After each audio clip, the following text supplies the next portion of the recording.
describe what happened earlier? When did the president learn about the rally in EDSA? How did he learn about it? What was his reaction? Was he also surprised? Um, yung rally kaninang madaling araw ay nabigyan naman agad ng impormasyon ang Pangulo. At ang Pangulo naman ay nirerespeto ang karapatan ng bawat tao. Ang freedom of expression, ang freedom of assembly, at pero hindi kinikilala ng Pangulo ang mga pang-aabuso na may kaakibat dito. Ano pong pang-aabuso yung tinutukoy natin dito, ma'am? Maaari nating masabi kung may pang-aabuso kung nakakaapekto na sila ng ibang tao. Karapatan din naman lahat natin na galangin din ang karapatan ng bawat isa.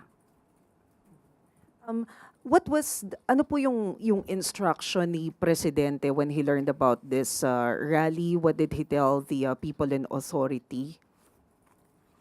Ganun pa rin, maximum tolerance ang dapat na ipairal at makinig lang kung ano ang kanilang sasabihin, pero kung may lumalabag sa batas ay dapat din ipatupad ang batas.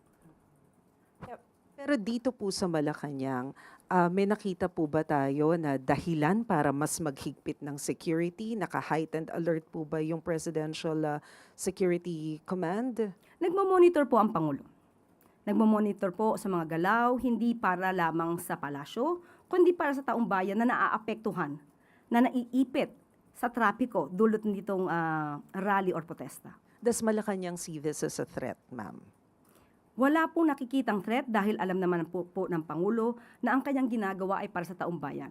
So kung meron lang po siguro mga ibang interes o interes ng ibang grupo, interes ng ilang tao, hindi po siya dapat na maging hadlang sa pagpapatupad ng Pangulo at ng administrasyon ito ng batas.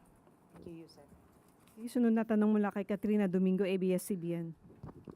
Good afternoon, Undersecretary. How grave is the impact of the rally in the eyes of Malacanang? Why did the President deem it important to or deem it fit to cancel several events this morning? Dahil nga po, Pangulo ay kailangan mag-monitor. Unang-una, ano ba yung impact? Grabe po ba ang impact ng rally o protesta na ito? Sa paningin po ng administrasyon, magkakaroon po ito ng impact, hindi lang para sa palasyo, kung hindi sa buong mamamayan natin na naapektuhan ng surprise rally na ito. Alam po naman natin na kapag nagrarally at gagamit po kayo ng kalsada ay dapat may permit. At hindi po ito dapat na inililihim para naman po makapaghanda ang gobyerno.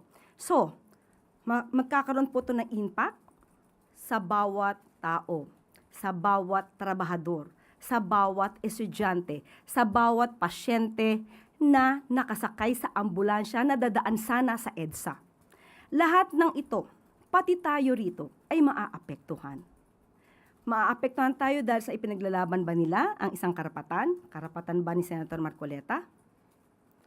Ang karapatan ng isang tao sa isang kaso ay binibigay naman po. Nandiyan naman po ang paggalang sa right to due process. So, ang mga nagrarally ay may sariling agenda. Mas na naisin siguro talaga nila na ito'y maramdaman ng mga taong hindi naman sangkot sa kanilang pagpaprotesta. Nagkakaroon lamang tayo ng mga collateral damage. Naapektuhan yung hindi naapektuhan, pero ito po ay makakaapektong malaki sa ekonomiya, sa bawat negosyo, sa bawat tao na kailangan pumasok sa kanilang eskwelahan, sa kanilang trabaho, o pumunta ng mabilisan sa ospital. Ma'am, yung administrasyon po paulit-ulit na sinasabi na dapat managot ang dapat managot. How will the administration hold those protesters accountable given na nagrally po sila ng walang permit and as you mentioned, marami pong naabala dahil hindi nagkaroon ng rerouting and other possible arrangements ahead of that rally? Ang pakiusap lang po natin sana kung magkakaroon ng mga pagpoprotesta o gathering ay makipag-coordinate naman sa gobyerno dahil hindi naman ang gobyerno ay nagko-control or hindi nagpapahinto, hindi kayo pinipigilan sa anumang kilos na ginagawa nyo, provided that your action should be in accordance with the law. So kung meron po tayo makikita ngayon na violation ng anumang batas, ito po ay iimbestigahan at kung kailangan na managot at kitang-kita naman siguro kung meron paglabag sa batas, ay kailangan din po managot. Will the administration cower before these protesters who are calling for transparency ahead of the reported arrest of INC member and Senator Rodante Marcoleta? Hindi po natin po kasi alam kung ano ba yung purpose ngayon ng protesta. Although nadinig natin ang kanilang panawagan na ito ay patungkol sa, nakakuha po tayo ng kanilang statement. Andito po. Pagpapatupad ng batas, transparency, may selective justice. So, doon muna tayo sa pagpapatupad ng batas. Kung tayo po ay humihiling na ipatupad natin ang batas, hindi po ba dapat tayo din ay tumutupad sa batas? Tayo din ay sumusunod sa batas. So paano po ba natin maisisigaw na dapat kayong tumupad sa batas kung tayo mismo nagrarally ay hindi tumutupad sa batas?